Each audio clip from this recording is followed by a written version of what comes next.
This is Dr. Anita with another diamond moment. Diamonds are produced by time, heat, and pressure. The cut, clarity, and size of the diamond will determine its use. The use of the stone adds to its value. The first few cuts in a raw diamond will not be enough to bring out its beauty. You must continue shaping the stone, but with precision, in order to expose the beauty of the stone. What pressure have you been under? What is the cut of your personality? Do you have a clear perspective of who you are? Does that perspective line up with where you want to go? Today, we're going to be talking about a number of things.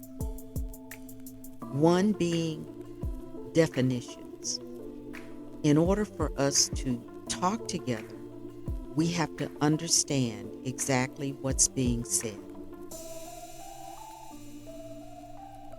We will also talk about concepts, precepts, shifts, and changes. The shift that we're going to be talking about is not the type of shift of I'll change the way I look outwardly. I'll change the way I'm wearing my hair, the color of my hair, or maybe the kind of clothes that I wear. The shift that I'm referring to might bring about changes in those areas, but that is not the type of shift that I'm referring to. I am referring to a paradigm shift. It is not the same definition as the one that the motivational speaker Bob Proctor talks about. It's not that type of shift. What I'm referring to is a complete change that comes from within, that starts from inside of you, that brings about a change that is reflected all around you. I've talked to a number of people who feel as though they're stuck in a loop and they just keep coming across the same wrong type of people. They keep entering into jobs that are leading them nowhere, and they're saying, what's going on in my life? Why aren't things changing? I need to do things differently, but I don't know how. When we enter into a paradigm shift of life, it changes everything that we are about. It changes the way we view life, relationship, our relationship with finances, with people, with things. When we enter in and find out what has caused us to become stuck in our previous way of life, it opens the door for everything to change. I've spoken to you before about the importance of having a foundation. I talked to you about the need for that foundation to be a true foundation, to be based in truth. Because if you are building a life on a change that will be so great until you've had nothing to compare it with, you need to have something that remains sure in your life to stand on while everything is shifting and changing. For me, that truth was found in Scripture. I'm going to be sharing with you some foundational truths that I learned, but I'm not sharing them with you to preach to you. That's not my desire. It's not my goal. But in order for me to express to you the change that I experienced in my life, I have to put it within the context of the truth that I stepped out on that caused my life to change. That for me was scripture. So I wanted to give you that little heads up so you know where I'm going. I trust that you have a belief system in your life. If you don't, I would highly recommend that be the first point of change. Finding that which is real and true and larger than yourself.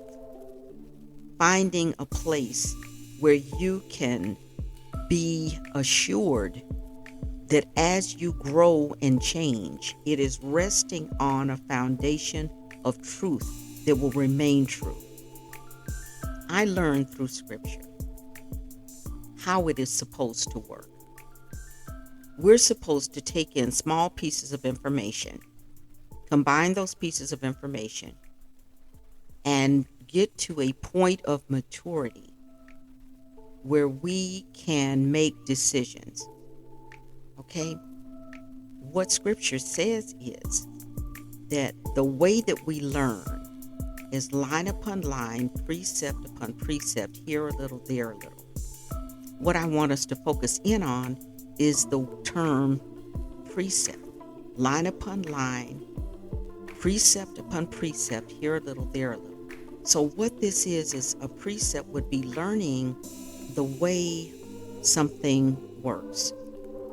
And then combining that, learning that meaning, combining that so that as you grow and develop, you can utilize those precepts, which eventually will bring about that shift that you're hoping to achieve in life. We don't learn things all at one time. It does take a process. Scripture also says that becoming something new is a process. And I would present to you that process has stages. Those stages are what we go through in a paradigm shift of life. One of the other things that I've learned and that I learned going through the changes that occurred in my life was it was frightening. Mainly because I knew that I couldn't stay where I was, but I also did not know where I was going or where I would end up when I reached that place. It takes courage to be able to do something that you hadn't done before. It takes courage in order to confront the limiting ideas, viewpoints, people, places, or things that have boxed our lives in. But we have to confront those things in order to have what we've never had before. A paradigm shift is not a small thing, it's a large thing. That shift begins to happen from inside. Scripture teaches us that the things that we see are made from the things which we cannot see. Very important concept and precept. An idea that formulates in our head, when it's taken through to completion, can result in something that's very tangible that we can see.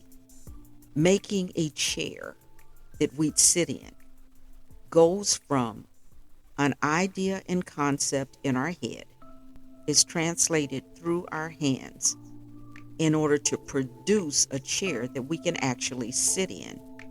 Anything that we see new in society has begun with a thought. And that thought, when we move forward on it, produces a new way of life, a new way of living, and what we actually see today. We're going to move forward in talking about that shift in our lives that allows us to live the life that we've always wanted. Knowing that it is frightening, understanding that we may know where we are today, but we do not know where we will end up. But having built the road that we're walking on, based in truth and belief in that which is greater than we are, will allow us the ability to walk from where we are into our future. Thank you for listening. Remember to visit my website at www.DrAnitaMc.com. That's DrAnitaMc.com for links and additional information. Invest in yourself. And remember, the first few cuts in a raw diamond will not be enough to bring out its beauty. But you must continue shaping that stone with precision to expose the beauty of the stone.